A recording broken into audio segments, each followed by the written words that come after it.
veterans game. So with that, I'd like to turn it over to the head coach, Rick Stockstill. Thank you, AC. Appreciate everybody being on here this morning. Hope you guys are doing well. Like AC said, we got Charlotte coming in this weekend.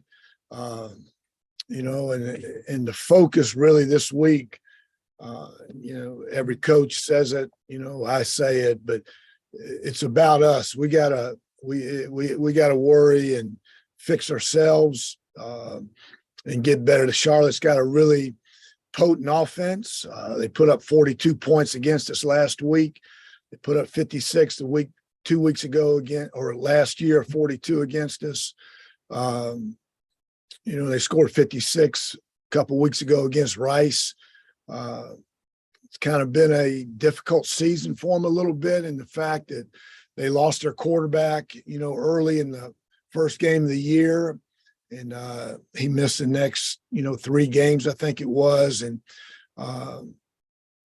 without him, they struggled. And with him, played against him for several years now. With him, it's a very potent offense. They got the ability to score a lot of points like they did 2 weeks ago against Rice. They beat a good Georgia State team, scored 42 against them. So it's an offense that can score points, so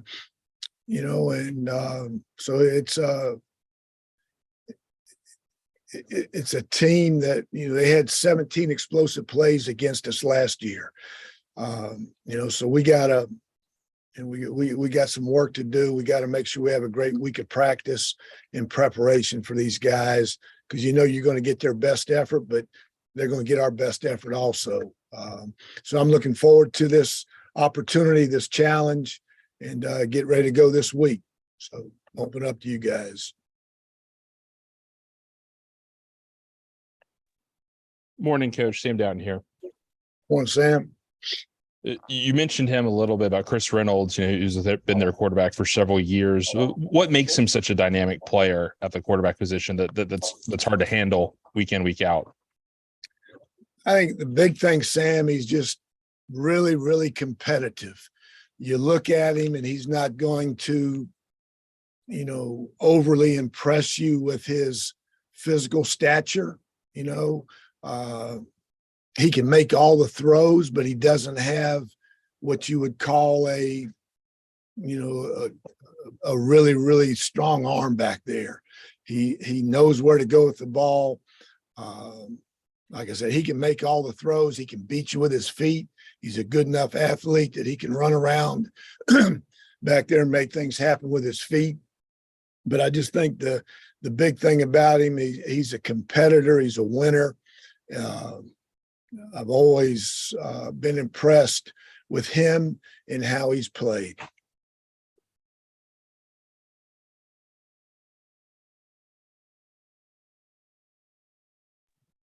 Defensively, Charlotte has not performed well on the metrics this year. I think they're last in passing defense, last in rushing defense in the conference. What have you seen from them on tape that points to those sort of struggles where they're maybe not executing the way they would like to? Well, they got a handful of new players back there, but I think part of it too is who they played. They played some, really good offenses and guys that have, put up a lot of points, a lot of passing yards or rushing yards against everybody they played. So I think that's part of it. They're very sound. They're very well coached. On that side of the ball, on their whole team. So probably, I can't give you an answer for it. They got a couple new players. I don't know, where they stand, from an injury standpoint or anything like that after last week's game. But I think probably the bigger thing, Sam, is just they play some really dynamic offenses.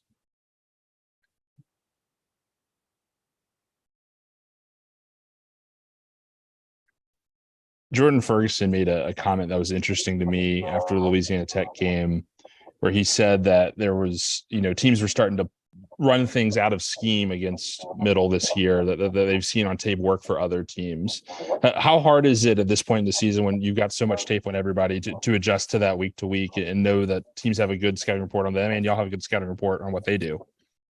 Yeah, I think anytime, you get to, after the halfway part of your season, you start getting a copycat scenario where a team will see that this play or this formation or this personnel grouping or this blitz or this coverage or this, front, can, we may not do it, but if we put it in, it's been effective against them before. So I think just the copycat part of it, it happens all across. I mean, that's football. It's any, when you're evaluating a team and you see another team have success doing something, if it's close enough and it fits your personnel, teams are going to try it, and you got to prepare for. You can't prepare for everything.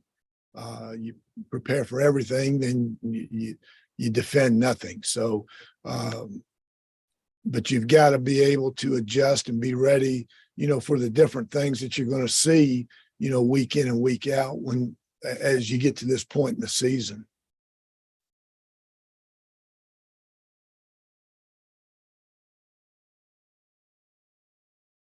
Who's ready for a migraine? Y'all had several players go down with injuries this season, including a couple prominent ones against La Tech. I know you can't, give specific updates on any players, but what do you attribute that to at this point in the year? I mean, injuries are going to happen, but they're also, the unfortunate part of this game, and it's a long year, it's a long grind, and you knock on wood, you pray for these guys, every game, every practice that they can make it through healthy. And to attribute it to something, you can't do that other than just, that's the hazards of this game. And we lost a bunch of guys, throughout the course of that game at La Tech and, the week before at UTEP. And, so it's just the frustrating part of this profession, because it is such a violent game. It's such a fast and physical game that you understand it's part of it, but that's the frustrating part of it as well.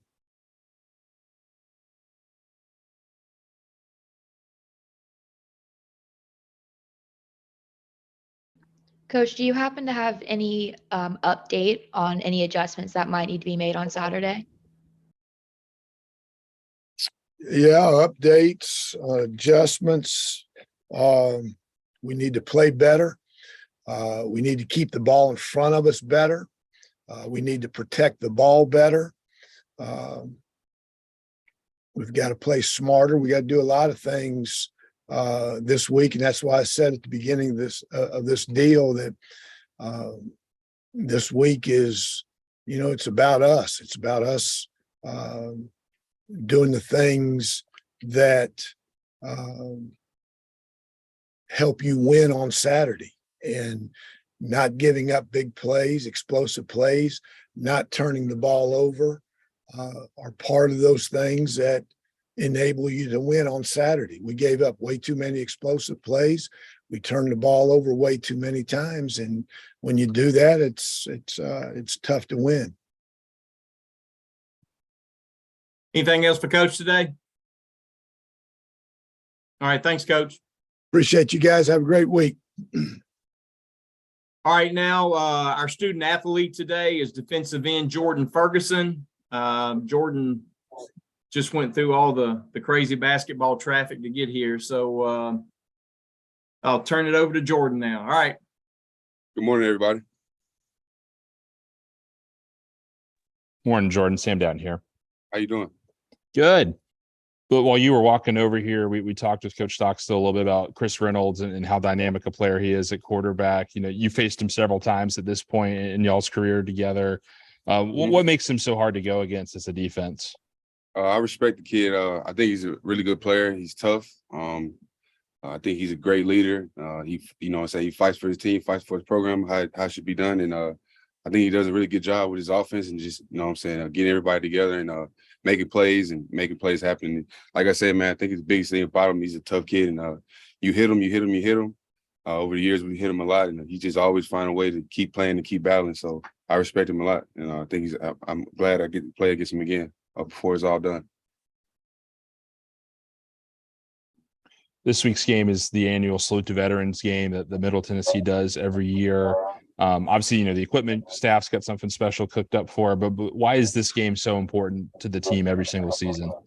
Yeah, I think it's always cool. I want to shout out to our first responders as well. I have some people in my family who put their families and lives on the line and spend times away from their families just to fight for our country. So it's always cool that we always try to unite ourselves like those guys, and they're much more disciplined than we are, of course, because they have to using guns and stuff like that. But we respect those guys, and it's kind of cool. We have a nice tradition here where, you get to have the fighter jet planes fly over before the game and have people in uniform out there, and you got tanks out there. So it's good for the fans to see that and for our little ones to see that. So I think it's cool, and I can't wait to see what the equipment staff has going, because I don't even know. I don't want to ask them too. I want to spoil the surprise, but I can't wait to see it.